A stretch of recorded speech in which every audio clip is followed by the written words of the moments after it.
what is IPM, or what is Integrated Pest Management?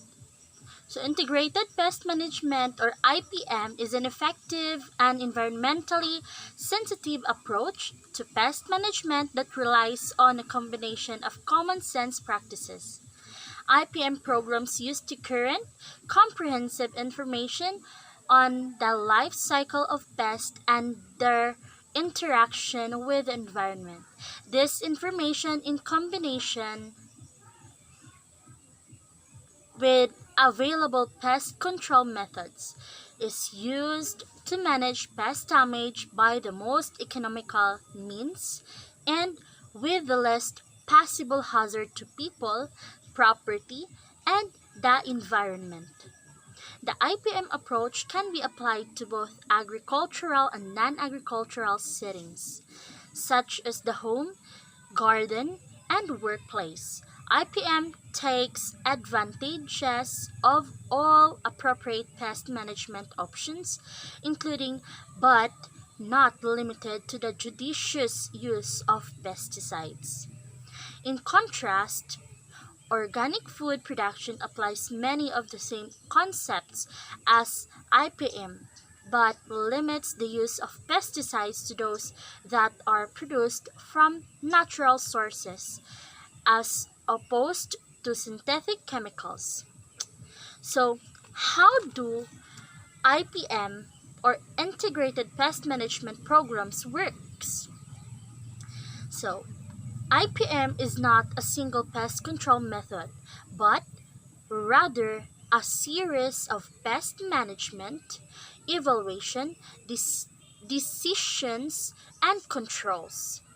In practicing IPM, growers who are aware of the potential for pest infestation follow a four-tier approach. The 4 steps includes: first is set action thresholds. So, before taking any pest control action, IPM first set an action threshold, a point at which pest management or pest population or environmental condition includes that pest control action must be taken. Citing, a single pest does not always mean control is needed. The level at which pest will become an economic threat is critical to guide future pest control decisions. And for the second one is monitor and identifying pests. Not all insects, weeds, and other living organisms requires control. Many organisms are innocuous, and some are even beneficial. IPM programs work to monitor for pests and identify them accurately so that appropriate control decisions can be made in conjunction with action thresholds. This monitoring and identification removes the possibility that pesticides will be used when they are not really needed, or that the wrong kind of pesticides will be used. So for the third one is prevention. As a first line of pest control, IPM programs work to manage the crop, lawn, or indoor space to prevent pests from becoming a threat. In an agricultural crop, this may mean using cultural methods such as rotating between different crops, selecting pest-resistant varieties, and planting a pest-free rootstock. These control methods can be very effective and cost-efficient and present little to no risk to people or the environment. And for the fourth is control.